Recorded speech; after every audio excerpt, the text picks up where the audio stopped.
Morning, guys. Well, this is the last video on this build.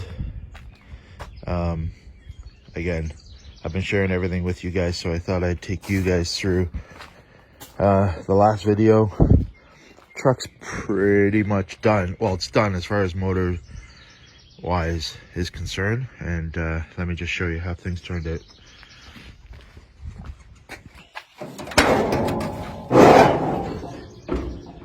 Since can't really do this in person, let's do it virtually.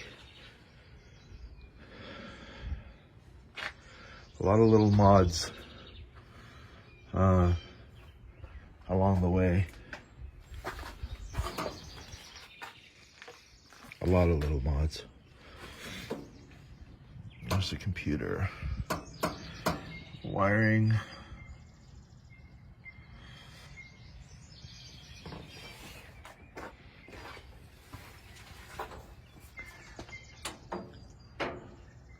Just got to put the loom back on to cover things up, but it's pretty much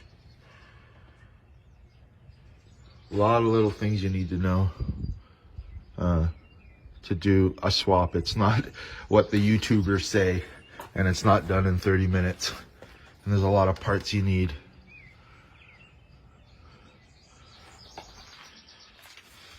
Bobby painted that hater blue for me. It was silver originally. Obviously tried to match some things.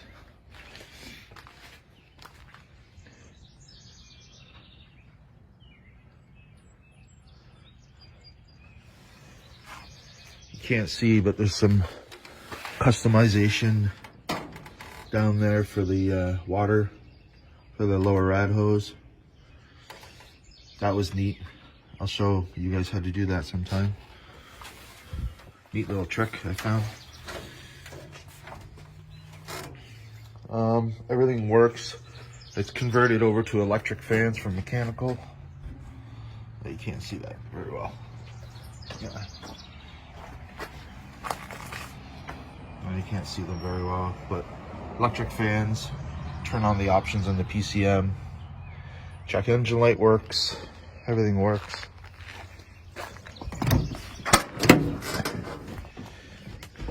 I put new steering wheel in it. The electric pedal drive-by-wire works, obviously. Wired in the OBD2 port. Speedometer is driven by GPS. Gauges, USB port. So the check engine light, what I did was these two lights in the dash light up usually with the cluster.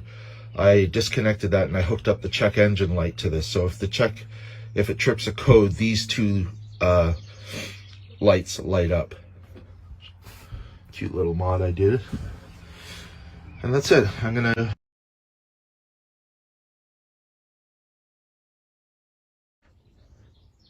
oops, I hit the off button. So we'll do this in two parts. Custom drive shaft measured out.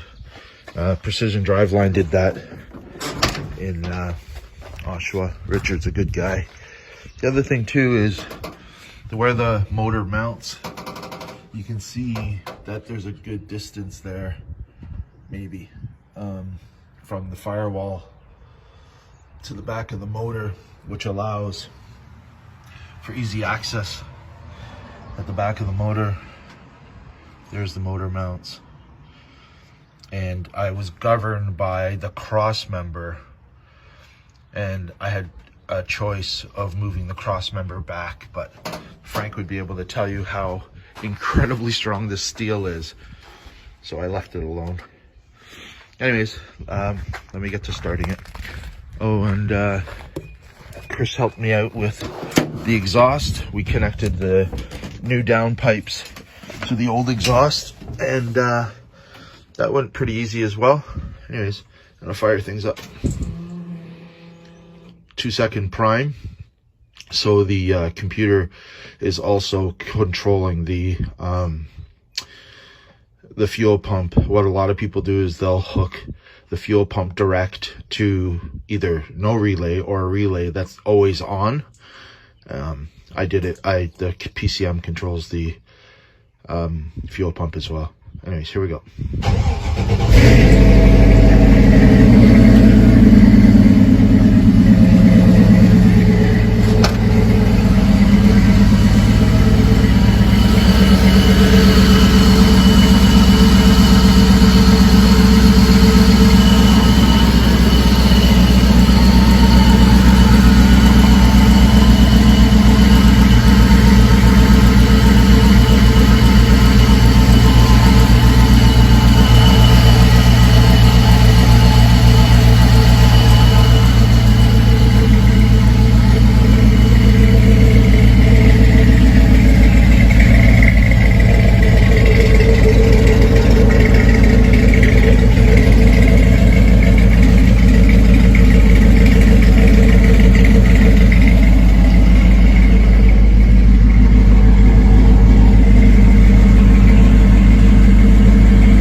Sounds a lot more aggressive than the 351.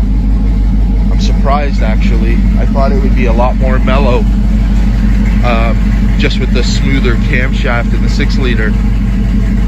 But it sounds more aggressive to me.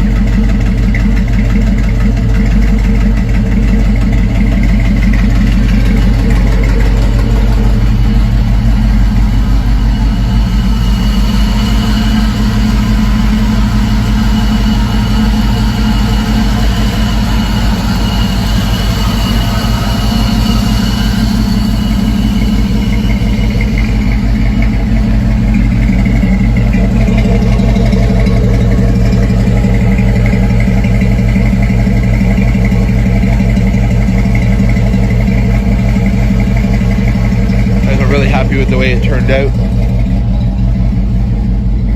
It's probably in high idle right now. It'll idle down. You probably can see, or you might not be able to see on camera, but the whole truck shakes, and that's probably because of the solid mounts, which I'm not sure if I'm a fan of, but I think it's growing on me. I like things to be kind of refined or smooth, and even though it's a shit box, why not do your best to refine things and make things as efficient as possible? So, you know, my goal was to build an old truck that drives like a new one, sort of thing, and I realize the suspension and steering is antiquated, but, you know, try and make it as good as possible. But anyways, that's it. That's my my Home Depot daily runner. Really happy with the way it turned out.